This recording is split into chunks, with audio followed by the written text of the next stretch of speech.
Stephen Howson, Full-Time Devils. This is the final transfer review of the January transfer window. Now, we're not outside Old Trafford. It's not a green screen, trust me, we won't do that to you. We are back in the studio for this one because I can handle the rain, but the camera can't, and we are getting some primo Manchester sunshine at the moment. The first one that we are going to be talking about then is someone that everybody's a little bit excited about. It's a name that we've been linked to before, but not for a while. We've just signed his international teammate, so that gives everybody carte blanche to start writing him in. And it makes a lot of sense. And that is Arturo Vidal of Bayern Munich. Now, I loved the Vidal that was at Juventus. I admit I haven't seen enough of him since he's been at Bayern Munich, but I know that he's been playing well. I know that he's highly thought of at Bayern Munich, but the fact that they're signing Goretzka means that there's probably too many chefs in that Bayern Munich midfield and somebody's going to have to go. 30 years old, Vidal is probably looking for a final move of his career. And when you look at where he's played at already, the pedigree of this lad, the experience of this lad, I think he'd be a big asset to Manchester United midfield. He's scoring goals for Bayern Munich this season. Could he be that final piece of a midfield three that Manchester United are looking for? Doesn't seem like Herrera's that guy. Jose Mourinho seemingly wants some ready-made players before he really starts looking towards bringing through his own youth and stuff like that, despite recent minutes by basically every player that's knocking on the door in the academy. I think a midfield of Matic, Vidal and Pogba is pretty mouth-watering, isn't it? Pretty mouth-watering. Obviously, Vidal played with Pogba pretty successfully when they was at Juventus together. Now, Matic isn't quite the Pirlo role, completely different sort of midfielder, especially as a six, but we know how that midfield three at Juventus worked. I think there could be something in that. I really think there could be something in that. Now, that doesn't mean because one, it's logical, two, we want it, that doesn't mean it's going to happen. But his contract would only have a year left in the summer. Bayern Munich are a team that are happy to move on their stars for the right sort of price.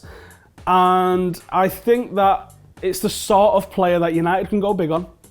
It's the sort of signing that the Glazers would like. It's the sort of signing that Mourinho would like, given his age and all the rest of it. The only question mark I have, and it's something, again, because I haven't watched him that much at Bayern Munich, I don't know the answer to, although he's played a lot of games for him, I'm assuming it's not that much of an issue, is how are his knees holding up? Because that was the issue a while ago, wasn't it? It was, his knees are an issue. His knees is one of the reasons that we perhaps didn't get him, or maybe he was just going Bayern Munich and that was that. I would love to see Vidal in a United shirt. I think he's got the attitude and temperament of a Manchester United player. He's certainly got the pedigree of a Manchester United player. Can we make it happen? Right now it feels a bit early in the window to be making this sort of thing a reality. For January, I'm saying it's probably a 0 out of 10, but for the summer, I think a 4 or 5 out of 10 is not crazy. So from one end of the sensible scale to the ridiculous. Now this one's been reported in Sky Sports. They're parroting El Confidencial, and it's Ronaldo. I can't wait till the day that he retires so these rumours just go away. But do you know what? I bet they don't even go away once he's retired. I bet there's at least one. Ronaldo's thinking about coming out of retirement to come and play for United. He left us. I'm not sure that there's many United fans pining for Ronaldo the way they was a couple of years ago. Certainly a couple of years ago it was a big thing. Now, I'm not sure. I think with Alexis Sanchez taking the number 7 shirt, that's something that's I wouldn't really pay a lot of attention to, but with Ronaldo and the whole brand surrounding Ronaldo, I think that's a big factor. I wouldn't expect us to sign Alexis for 6 months and then bring Ronaldo in, giving him the number 7 and then taking it off him to give him. I don't think United would do that. As good as a career as Ronaldo has had, there is no denial whatsoever he is now on the downward slope. Now that downward slope is probably still higher than the vast majority of professional footballers in the world, and it's going to be a long time before he becomes a worthless player that's not worthy of a starting 11. But United are building a specific team with specific sort of goals and specific sort of key men in it. Ronaldo would come in and demand to be the key man. Ronaldo would come in and probably not quite fit in with what we're trying to do, I think. Does that mean that the Glazers wouldn't do it? No, I'm pretty sure that if the opportunity arose, Woodward and the Glazers, for all of the commercial reasons, would absolutely jump at the chance to sign Cristiano Ronaldo.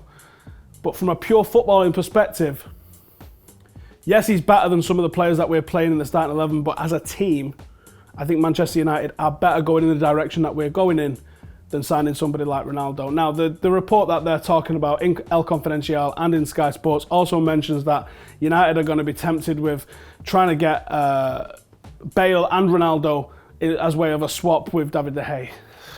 This rumour's not going away again either. I mean, he's probably going to eventually sign for Real Madrid. So there is There is a seriousness to these sort of rumours when you see them because of that link with David De Gea and Real Madrid. But January, nothing, 0 out of 10. Summer, a worryingly high 3 out of 10 that something could be done along those lines, I think. Leon Bailey in the MEN. Now, this is a young Jamaican forward that is getting everybody excited. Excellent player, smashing it at the moment over there in Bundesliga. Now, the MEN, being the absolute toilet that they are, decide that him scoring a goal at the weekend for the club that pays wages is him sending a message to Manchester United because they're interested in him. No, I don't see the correlation either. He's just doing his job, mate. When he's employed by a club and he scores for that club, just doing his job for that club. 0 out of 10. That being said, top player, wouldn't mind him at United. The Bailey conundrums would be interesting, but do you know what? Hell of a player. Interested to see where he goes. Not coming to United in January. Certainly didn't send a message to anybody by scoring a goal. It was a good goal, by the way. Go check it out. He just scored a goal. Simple as that. 0 out of 10. Fred. Nightmare Brazilian name. Devastated, wouldn't you? You'd call yourself Fredinho or something at least, wouldn't you? You'd sexy it up a bit, wouldn't you? Seems like there's a lot of players that are now being linked with both Manchester United and Manchester City. We said this a couple of weeks ago. Why do they do that? Because not only is it seemingly good to get a player over the line, but it's also good to get one over your rivals. Or at least seemingly get one over your rivals. So the newspapers will link this guy with this guy and this guy. So when whoever eventually signs him, it seems as more of a victory that they signed him, beating these teams to his signature, than the fact that they just signed him. If you remember Rick Arlison in the summer, he was linked with United and Chelsea, signed for Watford. Do you think if United and Chelsea was a serious consideration that he would have signed for Watford, with no disrespect? No. What happened is, Watford was in for him. His agent was like, let me draw up a little bit of attention. Leaky, Chelsea and United. Now people are going to talk about him, so Watford actually have heard of him before he signs for him. I think that's probably a little bit of the case of what's going on. Not necessarily with Fred, certainly one of the others that we're going to talk about in a second. But with Fred, it seems like, in the article they're saying, Arsenal and Tottenham, United and City. Now, do you honestly sit there and believe that there's going to be 4 teams of that magnitude in some sort of a bidding war for a player? I think what's very likely is Tottenham, Arsenal, United have all scouted him. City are probably going to sign him. Just because we've scouted him doesn't mean we want him. We've scouted him, so now everybody gets to link him to United because we've probably scouted him. He's probably on a list somewhere at some point between 1 and 100 on a list of favourable transfers. But just because he's somewhere, someone is paying attention to him, doesn't mean that United are going to get him, doesn't mean that United want him, and doesn't mean that we got snubbed if he signs for City. Is Fred coming to United in January? 0 out of 10.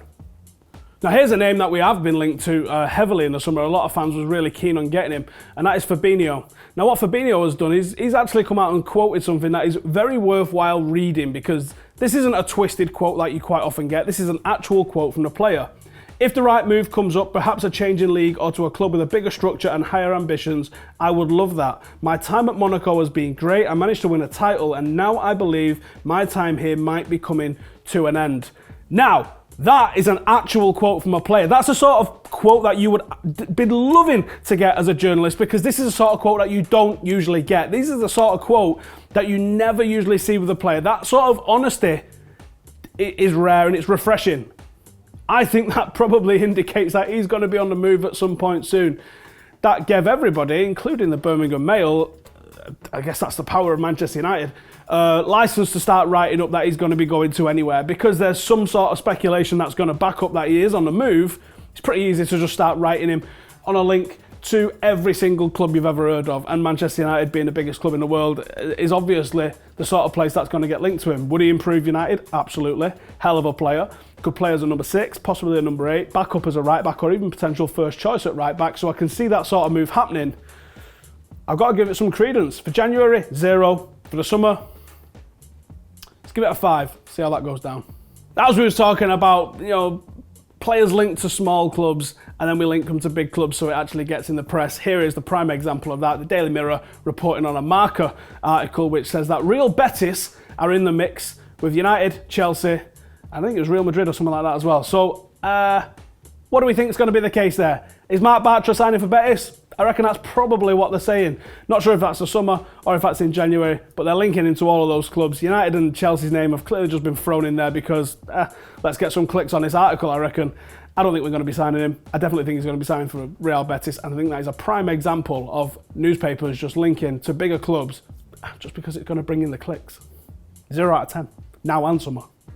That was the ins. This is the outs. The first name on the outs is Zlatan Ibrahimovic, and there's been a hell of a lot of a flurry. ESPN at the centre of all this, saying that he's going to be signing for LA Galaxy. That was something that was a little bit rumoured towards the end of last season as well. Looks like he's got his fitness back at Manchester United, come back into the first team, re-injured himself. He's on that road back to recovery, and everyone's rushing in to try and get this news out before the end of the transfer window because it's transfer news while the transfer window is still relevant. But the reality is, he can sign for LA Galaxy all the way up to like March. So he's got like 2 more months where this could drag out when he could still be at United in all of that time prior to going to LA Galaxy. Do I think it's going to happen? I think it's extremely likely. Is it going to happen before like Wednesday night? I wouldn't have thought so. He's not back in full training. I think he's back in full training this week. So I would give it a couple more weeks before you're going to see any sort of serious movement on this one. But Zlatan to LA Galaxy before their window shuts, should we say, rather than our window. I'm going to say, at the moment, looks like a 8 or 9 out of 10. Let's say 9. And then Marouane Fellaini. Now, these are talking, it's Galatasaray. These are talking, they need to move on before they sign.